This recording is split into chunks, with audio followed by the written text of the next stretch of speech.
Obey the ruler, obey the law. There have been many accusations against me. Should we obey the ruler? The ruler is not an exception to that rule. Whether you're in the United States, you're in Saudi Arabia, have I called anyone to rebel against any leader? That you can never publicly criticize the ruler? That the Quran is uncreated. Stop teaching this. Hadith does not prohibit public inkar. So if the ruler tells you to do something haram, where? Show me where I have made blanket takfir.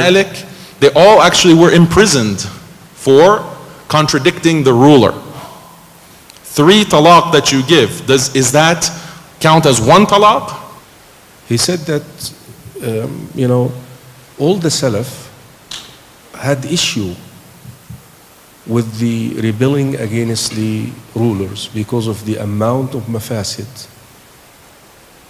corruption that brings.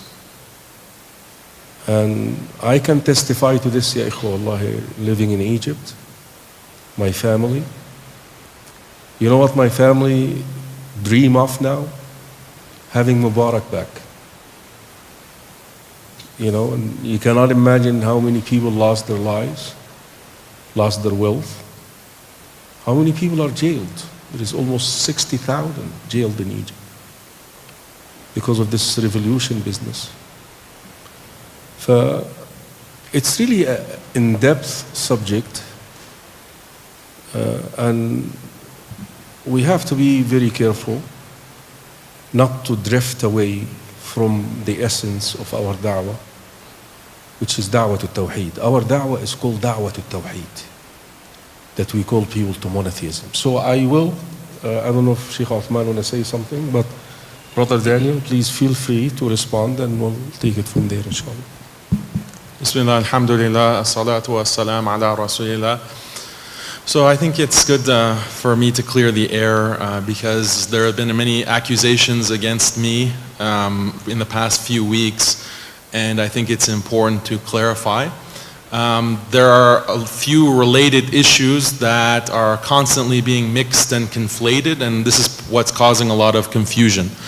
So as for khuruj, rebelling against a leader, never have I called anyone to rebel against any leader. So I haven't done khuruj bisayf with the sword. I haven't done khuruj bil lisan by calling for any kind of rebellion. So that's point number 1. Point number 2, takfir. Making takfir of a specific ruler. There are some that Sheikh Karim is referring to, immature people, who say that I have made blanket takfir of the rulers, or I've made takfir of fulan. Where? Show me where I have made blanket takfir. Show me where I have made takfir of a specific ruler.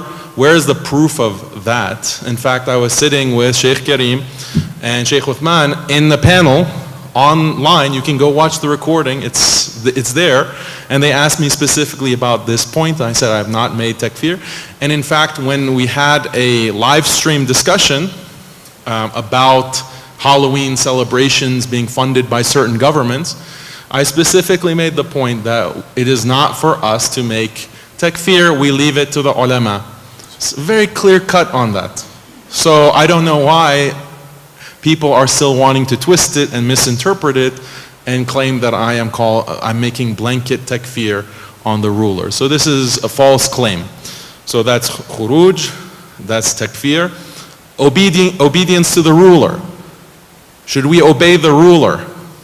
How many times have I said, and publicly, yes, obey the ruler, obey the law. Whether you're in the United States, you're in Saudi Arabia, you're in Egypt, you're in Tunis, you're in Maghreb, wherever you are, follow the law. That means obey the ruler. So when have I called for disobeying any ruler? What the ulama have said very clearly throughout Islamic history is that you obey the ruler. There's a general obedience to the ruler. It's not absolute obedience.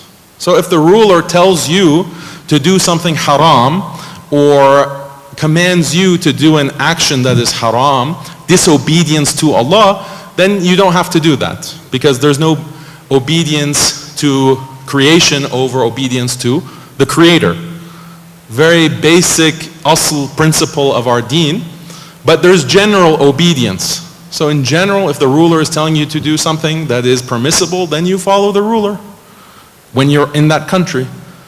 So that's clear, very clear on that. Nowhere have I said disobey the ruler or do khuruj or any of these things that immature people are accusing me of. Then, okay, so we talked about khuruj, we talked about takfir, we talked about ta'ah, obedience. The fourth issue, criticism of the ruler, inkar of the ruler, what's called inkar of the munkar. On this issue also, very clear that if you can advise the ruler privately, as the hadith mentions, go ahead, advise the ruler privately. But does that mean that you can never publicly criticize the ruler? Especially when you haven't given any allegiance to that particular ruler, you're not even in his country, you're not bound by any laws of that country because you're on the other side of the world? No. And if we look at the statements of the ulama and the scholars, they all acknowledge that inkar, public inkar, is allowed. It is permissible, it is just on the basis of maslahah. So we can bring the statement of the contemporary shuyukh, like Sheikh bin Baz, Sheikh al-Albani, Sheikh ibn Uthaymin. We can bring all of these scholars, may Allah have mercy on them. Every single one gave commentary about the hadith that is mentioned regarding advising the ruler privately. They all gave commentary on this hadith, and they said this hadith is about adab of nasiha. What is the adab? What is the good manners of giving nasiha? But this hadith does not prohibit public inkar. It does not prohibit it. It's just saying that what is best. But publicly, sometimes the scholars, the ulama, and even people, the general body of Muslimin, the ummah, can do amr bil ma'ruf wa nahi anil munkar. The ruler is not an exception to that rule. The ruler is not an exception to hisbah. And we see this in the lives of the Sahaba, the lives of the Salaf. We see it in the lives of the ulama that Sheikh Uthman mentioned, Imam Malik, Imam Abu Hanifa, Imam Shafi, Imam Malik. They all actually were imprisoned for contradicting the ruler. Imam Ahmad was told by the Sultan, stop teaching that the Quran is uncreated. Stop teaching this. He disobeyed the ruler. He publicly was teaching that the Quran is uncreated. For that he was imprisoned and tortured. He engaged in inkar. He engaged in establishing the haqq. That is the job of the ulama. If the ulama remain silent, the logic here is that if the ulama remain silent, every alim remains silent on an issue where there is clear violations of the deen, and it doesn't even have to be aqidah issues. It can be even in fiqh. So look at Shaykh al-Islam Ibn Taymiyyah, rahimahullah. Why was he put in prison by the Mamluks, the ruler of his time? He was disagreeing with the ruler on the issue of talaq. 3 talaq that you give, is that count as 1 talaq? Or does it count as 3 separate talaq that are then irrevocable? The Mamluk state, based on their fiqh, they said no, 3 talaq counts as irrevocable. Irrevocable talaq. But Ibn Taymiyyah rahimahullah said no, 3 talaq that counts as 1. You still have 2 talaq left. And they said stop teaching this. Stop teaching this mas'ala, stop teaching this position. He said no, I'm going to teach the haqq. Based on his ijtihad, it wasn't even an ijma' issue. It's something that is ijtihadi.